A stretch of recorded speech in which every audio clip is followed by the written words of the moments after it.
Happy Friday. Welcome to the TMZ podcast. Devin here with Branson. How you doing today, Devin?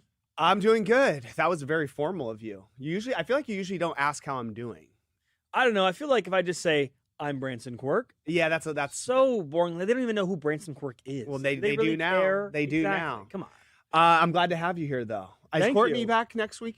Okay, so we'll have Really something to say after you say glad to have you here. No, the other person. Yeah, no. I was just trying to update the listeners, so they're not blindsided Right. on Updating Monday. my haters. No, and also the people that can really enjoy this episode with you. Yeah, no, all good, You know all what I good. mean? I'm actually happy that she's coming back Monday because the morning is tough.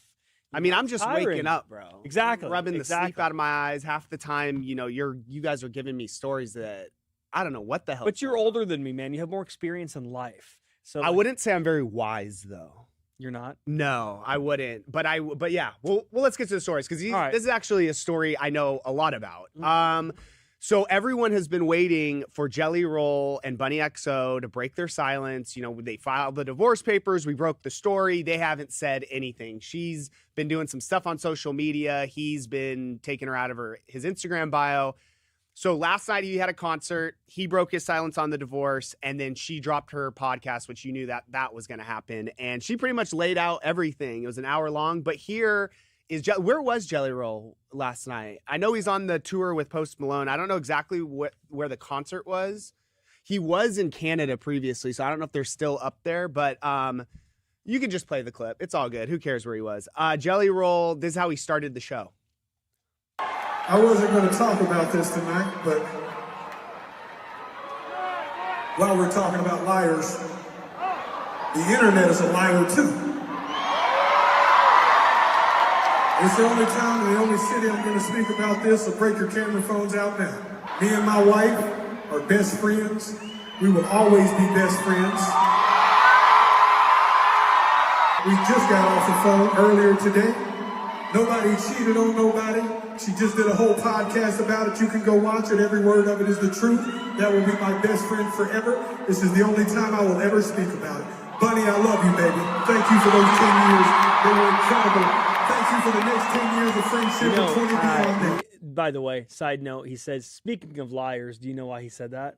Is that his song? He has a song with Post Malone called Liar. And it's Oh, got it. But a lie. I didn't need you to It's a good sing. I song. didn't need you to sing. It's a good I know song, the though. song. I listen to it all the time. It is. I really- do know the song. It is a it's good song. It's a good song. So yeah. I was interested to know when he finally would break his silence. It doesn't really seem like he's going to speak too much about it, but it definitely seems like he still has love for her, and it's not a very contentious divorce.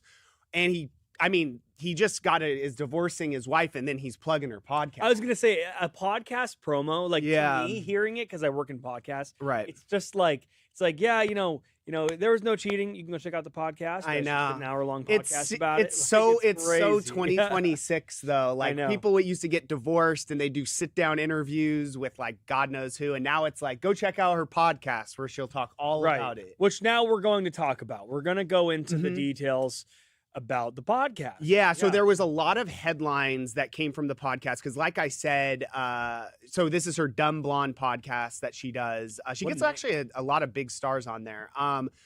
I knew this is what she was going to do because why would you not? If you have Yeah. your own podcast, everyone wants to know. You can just get it straight from the person themselves and they can put it out there. And so I think the biggest headline I would say that people were most shocked about was the fact that apparently she says they're still going to have a kid together. Just so you know, she's not pregnant right No, now. No. So they are planning on having. Yeah, a kid before together. you play it, so just a little background is they've been open about how they were doing IVF. She was having trouble getting pregnant, and she got into on the podcast that they've lost 4 embryos, which is obviously super tragic, and that obviously puts a strain on a relationship. But here she is saying that regardless, she still has love for him. It's her best friend, and that they're still gonna have a kid together. Dude, like, I love him. And you guys are going to be shocked to hear this, but we're still having a baby. We're still having a baby, guys. We're still having a baby together. So Yeah. we're still having a baby together. We're going to co-parent together. Jay is my best friend. Like, this isn't what you guys think this is. Nobody cheated on the other person. It's literally just we served our purpose for each other. And I'm excited to discover myself single. I'm so excited to live my life through a child's eyes, which is why this baby journey, I'm not going to let it break me, and I'm not going to detour it. And Jay has been so great about us still having a baby together, and he wants the same thing. And we're just going to raise little Nugget as one big happy family. I'm sorry, but Here comes the religious take. I have to say, no, it's not religious. It's just common sense. Singlehood. Any guy, let's say you meet a girl like this, and she's like, "Oh yeah, I'm still having a baby with my ex-husband. Yeah, we're best friends." That I'm on board with you. And then the baby comes, and what does the baby do? It brings people together. So they're like, I highly doubt that they're going to stay broken up, because I think it's a good together. It's a good take. It is a good take. Like, I didn't think about the aspect of like, if you're looking. I don't know if she's looking for like a serious partner. But if she was and you're getting, with a girl that you're falling in love with, and then you're going to take it more seriously, it would be a little tough if she's like currently in the process of having a baby with her ex-husband. Yeah. I will say though, they had a very unconventional relationship, and I think whatever's best for them, they're going to do. Clearly they're in a good spot right now, and they're both on board. And it's just to me, it's just very on par for how their whole relationship's been. They don't do like social norms. So like, it's shocking to some, but like at the same time, like, I mean, she's talked about it in the beginning of their relationship. He didn't have money, and basically she was still working as an escort to support his music career. And I mean, that's a wild thing to have happen in a relationship. But so the baby thing isn't, I guess, the most off the wall thing for these two.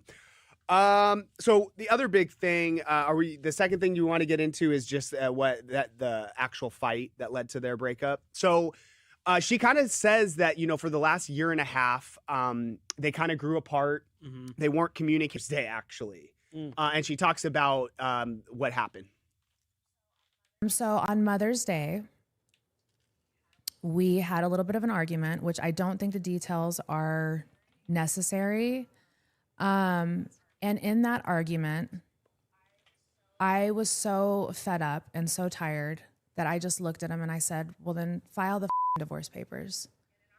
And in our relationship, that is the one cardinal thing that you don't say, even though my husband has said it numerous times because he's the runner. But when I say it, it really holds weight because I'm not the type of person who says what I don't mean.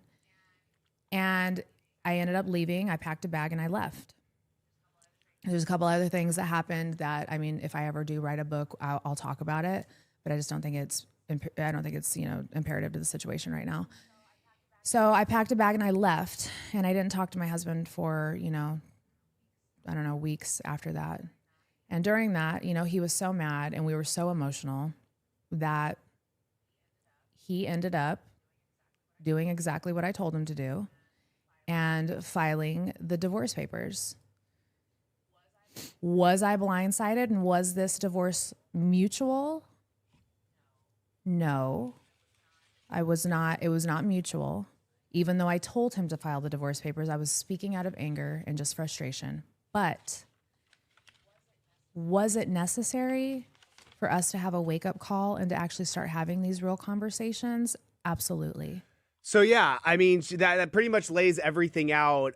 She kind of gets into the fact that later on that this isn't a contentious divorce. They've apparently already figured everything out financially as far as how they're going to split up the assets. And we were told this even before the podcast. Apparently, there's a cooling off period in Tennessee where they filed for divorce. So everything's done. It just can't be finalized. They have to wait a certain amount of time. Mm-hmm. But they've divvied up the assets. I guess she said he's giving her some compound they own, and she's going to move into there with these girls that are her friends that they do the podcast together.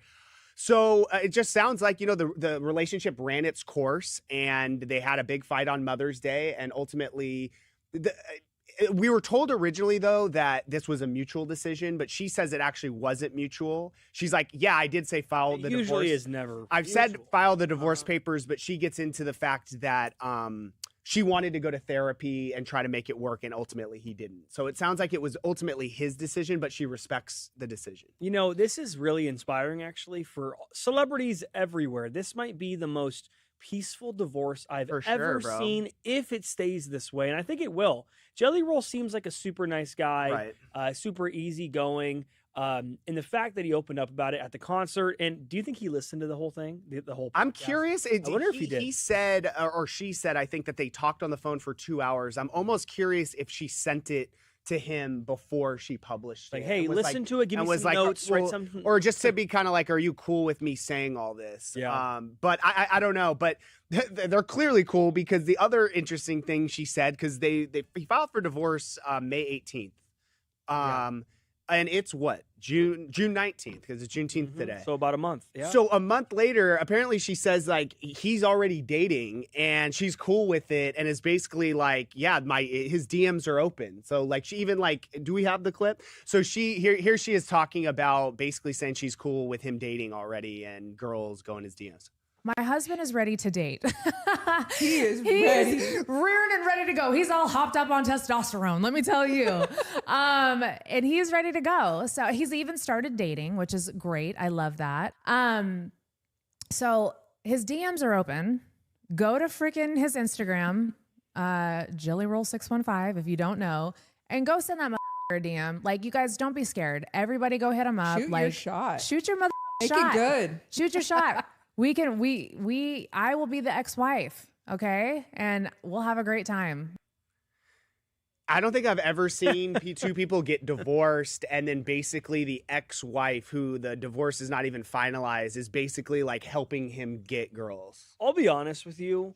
Like, now don't be too honest. No, okay. Well, now that I've heard her say that it wasn't mutual, technically, because she just said that out of anger, divorce and all that, that makes me think that she's saying all this now, but usually what happens is that give it a couple months and it's going to start resonating and she's going to want to make it work again. Like, you think that this is her guarding her own emotions? I don't know, the way I hear her speaking, it feels like she's kind of like giving it all out there, and I don't care attitude and everything, but there's something there that makes me think, yeah, she will care. Yeah, I think she will. I clearly think. I don't think it's going to stay like as cordial as you see right now. I hope you're wrong, but I could see that happening. I also just don't totally believe that she wouldn't get back with him in 2 seconds. I think clearly he doesn't want to get with exactly. That's why I think so. But who knows? Maybe she's just being so cool about it, because clearly, like, you see. It's hard because it's an interesting conversation, because he's the one, not that she isn't a very successful woman on her own right with her podcast and stuff, but he is like the, massive superstar musician who got all the money, but also their argument can be made that he wouldn't have got where he's at without her support in the beginning. Yeah. So, and it seems like he sees that side of things and is giving her everything that she wanted in the divorce and that he feels she deserves, which you usually don't see. Yeah. So yeah, and the other thing she addressed, we could just talk on briefly, is she's been posting these I don't even know what they're called. I'm showing how old I am. When you are putting some audio over something on a video. Sounds? That's not what I was looking for. But anyways, no, like she's been putting like Nickelback music, and then she posted some video a couple weeks ago of her like hugging the lead singer from Nickelback at backstage, and everyone's like, oh, is she fucking the guy from Nickelback? And she addressed that and said that's an old video, and that no, she's not with him and they're friends. So she has not moved on with the singer from Nickelback. This, man? I don't know why Nickelback always gets a lot of hate. That's good music. I actually think they have some bangers. Look at this phone again, man. With the singing, we got to limit this guy to one song. Dude, there's a microphone here. How could you? But the thing is, we're definitely never going to get copyrighted because it sounds nothing like what the song sounds like. Okay, so I'll do the look at this graph. That's three. That's three now. 3 strikes, you're out. Let's get to Jason. You know what Derulo meme I'm talking about. We leave. All right, well, Jason Derulo, you may have saw this last week. He and streamer Neon were streaming, and he showed Neon, the streamer, his aquarium shark tank fish tank that he has inside the floor of his home. And some people thought it was cool. Others are like, it's cruel. Right. So the animal activists came out and said this is cruel. There's not enough space for these fish to move around and be free and everything. Well, now he's speaking out all about it. We caught up with him in Los Angeles yesterday, and he's responding to the criticism. We have the clip. We'll just play it for you. I'm not going to describe it. We'll just play it. So everyone's talking about your Shark Tank. It's kind of, kind of stirred a lot of controversy. I mean, it's pretty cool. I mean, what made you come up with that concept?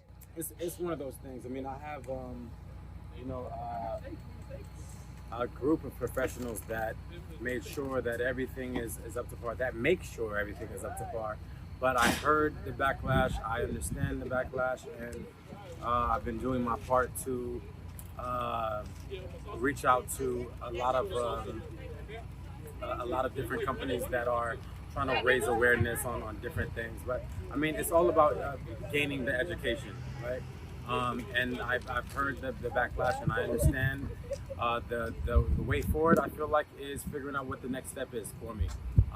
Thank you, PR rep. Thank you so much for that statement you wrote me. Thank you. But I mean, he said a lot of words and nothing. Like it's like, bro, it's pretty simple. It's pretty simple. Release the sharks. Get them out of the tank. Get rid of the tank. I mean, it's a pretty simple solution. Who else do you need to talk to, bro? But I will say, I'm an animal guy. I'm not like an animal crazy guy. And so I'm going to be honest with you. I don't really give a shit. They're fish. I'm just being honest. I wasn't outraged. Like, right? Exactly. Like, are you mad when there's a goldfish? And the sharks are really small, by the way. They're not like these big old, like, white I'm with sharks, you, bro. I couldn't get outraged by the Shark Tank. I actually thought it was kind of cool. If anything, it was kind of like scary.